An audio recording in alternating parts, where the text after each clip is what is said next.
Hi everyone, linear search algorithm பற்றி ஒரு full video create பண்ணியிருக்கேன். இந்த வீடியோவில் நான் என்னென்ன டாபிக்ஸ் கவர் பண்ணியிருக்கேன்னா அதோட கான்செப்ட், அதுக்கப்புறமா அதோட எக்ஸாம்பிள் அண்ட் பைத்தான் ப்ரோக்ராம், இது ஃபுல்லும் இந்த வீடியோவில் கவர் பண்ணியிருக்கேன். இந்த வீடியோக்குள்ளே போகிறதுக்கு முன்னாடி பைனரி சர்ச் பற்றி ஒரு வீடியோ ஆல்ரெடி நம்ம சேனல் அப்லோட் பண்ணியிருக்கேன். உங்களுக்கு தேவைப்பட்டுச்சுன்னா அதை போய் செக் பண்ணி பாருங்கள். இப்போ டைம் வேஸ்ட் பண்ணாமல் வீடியோக்குள்ளே போயிடலாம். லீனியர் சர்ச் அல்காரிதம் இதை பற்றி நீங்கள் நிறைய இடத்துல கேள்விப்பட்டிருப்பீங்க. ஃபர்ஸ்ட் ஆஃப் ஆல் இந்த அல்காரிதம் எதுக்காக யூஸ் பண்ணுறோங்கிறத பார்த்துடலாம். ஒரு லிஸ்ட் ஆஃப் எலமெண்ட்ஸை நான் ஒரு அரேயில் ஸ்டோர் பண்ணிக்கிறேன். அதில் ஒரு எலமெண்ட் எந்த இண்டெக்ஸ் பொசிஷனில் ஸ்டோர் ஆகிருக்குங்கிறத நான் ஃபைண்ட் பண்ணணும். இந்த சுச்சுவேஷனில் நம்ம லீனியர் சர்ச் அல்காரிதம் அப்படி இல்லைன்னா பைனரி சர்ச் அல்காரிதம் யூஸ் பண்ணலாம். இப்போ நம்ம யூஸ் பண்ண போகிறது லீனியர் சர்ச் அல்காரிதம்.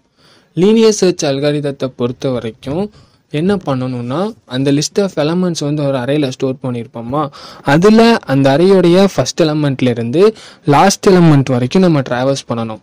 அப்படி ட்ராவல்ஸ் பண்ணும்போது ஒவ்வொரு எலமெண்ட் கூடயும் நம்மளுடைய டார்கெட் எலமெண்ட்டை கம்பேர் பண்ணி பார்க்கணும். அப்படி கம்பேர் பண்ணி பார்க்கும்போது ஒரு எலமெண்ட் கூட நம்மளுடைய டார்கெட் எலமெண்ட் மேட்ச் ஆச்சுன்னா அந்த எலமெண்ட்டோட இண்டெக்ஸ் பொசிஷனை நம்ம ரிட்டர்ன் பண்ணணும். ஸோ இதுதான் இதோட கான்செப்ட். இப்போ இதை பேஸ் பண்ணால் ஒரு எக்ஸாம்பிள் பார்த்துடலாம். நான் இப்போ 1லேருந்து 10 வரைக்கும் எலமெண்ட்ஸ் எடுத்து அதை இந்த லிஸ்ட்டில் நான் ஸ்டோர் பண்ணிக்கிறேன். அதில் இப்போ எனக்கு 6ங்கிற எலமெண்ட் எந்த இண்டெக்ஸ் பொசிஷனில் இருக்குங்கிறத நான் ஃபைண்ட் பண்ணணும். இதுக்கு நான் லீனியர் சர்ச் அப்ளை பண்ணேன்னா அரேயோடைய ஸ்டார்டிங் எலமெண்ட்டான 1 கூட நம்மளுடைய டார்கெட் எலமெண்ட்டு 6 கம்பேர் பண்ணணும். இப்படி கம்பேர் பண்ணி பார்க்கும்போது நமக்கு அந்த இடத்துல மேட்ச் ஆகலை. அப்போ நம்ம நெக்ஸ்ட் எலமெண்ட்டுக்கு மூவ் ஆகணும். நெக்ஸ்ட் எலமெண்ட் 2, நெக்ஸ்ட் எலமெண்ட் கூட நம்மளோட டார்கெட் எலமெண்ட் 6 கம்பேர் பண்ணி பார்த்தோம்னாலும் அங்கேயும் நமக்கு மேட்ச் ஆகலை. அப்போது நெக்ஸ்ட் எலமெண்ட் மூவ் ஆகணும். நெக்ஸ்ட் எலமெண்ட் 3 கூட நம்மளுடைய டார்கெட் எலமெண்ட் 6 கம்பேர் பண்ணி பார்க்கும்போது மேட்ச் ஆகலை. அப்போது நெக்ஸ்ட் எலமெண்ட் மூவ் ஆகணும். நெக்ஸ்ட் எலமெண்ட்டாக இருக்கிறது 4. இந்த எலமெண்ட் கூட நம்மளுடைய டார்கெட் எலமெண்ட்டான 6 நம்ம கம்பேர் பண்ணி பார்க்குறோம். இப்போவும் நமக்கான அந்த மேட்ச் அந்த இடத்துல நடக்கலை. அப்போது நெக்ஸ்ட் எலமெண்ட்டுக்கு மூவ் ஆகணும். நெக்ஸ்ட் எலமெண்ட்டாக இருக்கிறது 5. இந்த எலமெண்ட் கூட நம்மளுடைய டார்கெட் எலமெண்ட்டாக இருக்கிற 6 கம்பேர் பண்ணி பார்க்குறோம். இப்போவும் நமக்கு அந்த இடத்துல மேட்ச் நடக்கலை. ஸோ அப்போது நெக்ஸ்ட் எலமெண்ட்க்கு மூவ் ஆகணும். நெக்ஸ்ட் எலமெண்ட்டாக இருக்கிறது 6. ஸோ இப்போ அறையில் இருக்கிற எலமெண்ட் 6ம் நம்மளுடைய டார்கெட் எலமெண்ட் 6ம் மேட்ச் ஆகுது. ஸோ இப்போ என்ன பண்ணணும்னா அறையில் இருக்கிற எலமெண்ட் 6ஓட இண்டெக்ஸ் பொசிஷனை நம்ம ரிட்டர்ன் பண்ணணும். ஸோ இதுதான் இதோட எக்ஸாம்பிள்.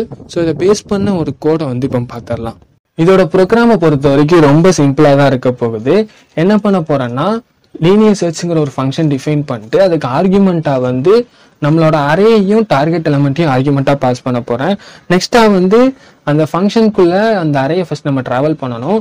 ட்ராவல்ஸ் பண்ணுறதுக்காக நான் அங்கே ஃபார் லூப் யூஸ் பண்ணி அந்த அரேயை ட்ராவல்ஸ் பண்ண போகிறேன். ஃபார் லூப் யூஸ் பண்ணி ட்ராவல்ஸ் பண்ணும்போது ரேஞ்சில் ஸ்டார்டிங் பொசிஷனாக நான் 0 கொடுக்குறேன். எதனால் 0 கொடுக்குறேன்னா, நமக்கு இண்டெக்ஸ் பொசிஷனோட ஸ்டார்டிங் 0 தான். ஸோ அதனால் நான் இந்த இடத்துல 0 கொடுத்துருக்கேன். எண்டு பொசிஷன் அந்த அரேயோடைய லென்த் நமக்கு தேவைப்படுது. ஸோ அதனால இந்த இடத்துல லென்னுங்கிற ஃபங்க்ஷனை யூஸ் பண்ணி அந்த அரேயோட லென்த்தை நான் இந்த இடத்துல கொடுத்துருக்கேன். நெக்ஸ்ட்டாக இந்த ஃபார் லூப்புக்குள்ளே ஒரு இஃப் கண்டிஷன் கொடுத்து ஒவ்வொரு எலமெண்ட் கூடயும் டார்கெட் எலமெண்ட்டை கம்பேர் பண்ண போகிறேன். ஸோ அதுக்கு தான் இந்த இடத்துல ARR ஸ்கொயர் பிராக்கெட்டில் I கொடுத்துருப்பேன். அப்படி கொடுத்து ஈக்குவல் டு டார்கெட் கொடுத்துருப்பேன். இங்கே இது என்ன இண்டிகேட் பண்ணுதுன்னா, அந்த அரேயில் இருக்கிற ஒவ்வொரு எலமெண்ட்டும் டார்கெட் எலமெண்ட் கூட கம்பேர் ஆகும். அப்படி கம்பேர் ஆகும்போது எந்த எலமெண்ட் கூட மேட்ச் ஆகுதோ, எப்போ இந்த இஃப் ஸ்டேட்மெண்ட் ட்ரூ ஆகுதோ அப்போ அந்த இஃப் பிளாக்குள்ள இருக்கிற ரிட்டர்ன் ஐங்கிறது ரிட்டர்ன் ஆகும். சப்போஸ் இந்த ப்ராசஸ் நடக்கலைன்னா இந்த ஃபார் லூப் மொத்தமாக முடிஞ்சதுக்கு அப்புறம் அதுக்கு கீழே இருக்கிற ரிட்டர்ன் -1ங்கிறது ரன் ஆகும். ஸோ இந்த கோடு இதோட முடிஞ்சிச்சு. இப்போ நம்ம இந்த ப்ரோக்ராம் ரன் பண்ணி பார்க்கலாம். ஒரு எக்ஸாம்பிள் கொடுத்து இப்போ இந்த ப்ரோக்ராம் ரன் பண்ணி பார்க்கலாம். ஒரு அரே, ஒரு வேரியபிள் எடுத்து அதில் லிஸ்ட் ஆஃப் வேல்யூஸ் ஸ்டோர் பண்ணிக்கிறேன். நெக்ஸ்ட்டாக டார்கெட்டுன்னு ஒரு வேரியபிள் எடுத்து அதில் 40ங்கிற வேல்யூ ஸ்டோர் பண்ணிக்கிறேன். இப்போ ரிசல்ட்டுங்கிற ஒரு வேரியபிள் எடுத்து அதில் இந்த ஃபங்க்ஷன்ஸை கால் பண்ணி ஆர்குமெண்ட்ஸை பாஸ் பண்ணிக்கிறேன். ஃபைனலாக ஒரு இஃப் கண்டிஷன் கொடுத்து இப்போ இந்த இஃப் கண்டிஷனுக்கு என்ன கண்டிஷன் கொடுக்க போகிறோன்னா, result not equal to -1. Result not equal to -1 ஏன் கொடுக்குறேன்னா, ஆல்ரெடி நம்ம அந்த இடத்துல ரிட்டர்ன் -1 கொடுத்துருப்போம். அந்த ரிட்டர்ன் -1 எதற்காக கொடுத்தோம்னா, அந்த எலமெண்ட் வந்து அந்த அரேல இல்லைங்கிறது இண்டிகேட் பண்ணுறதுக்காக ரிட்டர்ன் -1 கொடுத்துருப்போம். அப்போது இந்த கண்டிஷன் எதை இண்டிகேட் பண்ணுதுன்னா, அந்த ரிசல்ட்டுங்கிறது நாட் ஈக்குவல் டு -1னா ஏதோ ஒரு இண்டெக்ஸ் பொசிஷன் அந்த ரிசல்ட்டில் ஸ்டோர் ஆகிருக்குங்கிறத இண்டிகேட் பண்ணுது. இந்த கண்டிஷன் எப்போ ட்ரூ ஆகுதோ அப்போது அந்த இஃப் பிளாக்குள்ளே இருக்கிற பிரிண்ட் ஸ்டேட்மெண்ட் வந்து ரன் ஆகும். அங்கே நான் என்ன கொடுக்குறேன்னா, இந்த எலமெண்ட் ஃபவுண்டட் இண்டெக்ஸுங்கிற அந்த இண்டெக்ஸ் பொசிஷனை ரிட்டர்ன் பண்ணுறேன். எல்ஸில் வந்து இந்த எலமெண்ட் நாட் ஃபவுண்டுங்கிறத கொடுக்குறேன். இப்போ இந்த ப்ரோக்ராமை ரன் பண்ணி பார்த்தோன்னா நமக்கு இந்த எலமெண்ட் ஃபவுண்டட் இண்டெக்ஸுங்கிற 3ங்கிற இண்டெக்ஸ் வந்து நமக்கு கிடச்சிரும். சப்போஸ் வந்து இதை கொஞ்சம் சேஞ்ச் பண்ணலாம். இதில் இல்லாத ஒரு எலமெண்ட்டை வந்து நான் கொடுக்குறேன். ஃபார் எக்ஸாம்பிள் வந்து 55ங்கிற எலமெண்ட் கொடுக்குறேன். இப்படி கொடுத்துட்டு நம்ம ரன் பண்ணி பார்த்தோன்னா நமக்கு வந்து எலமெண்ட் நாட் ஃபவுண்டுங்கிறது வரும். இப்போ நம்ம பார்த்த லீனியர் சர்ச் வந்து உங்கள் எல்லாருக்குமே புரிஞ்சிருக்கும்னு நினைக்கிறேன்.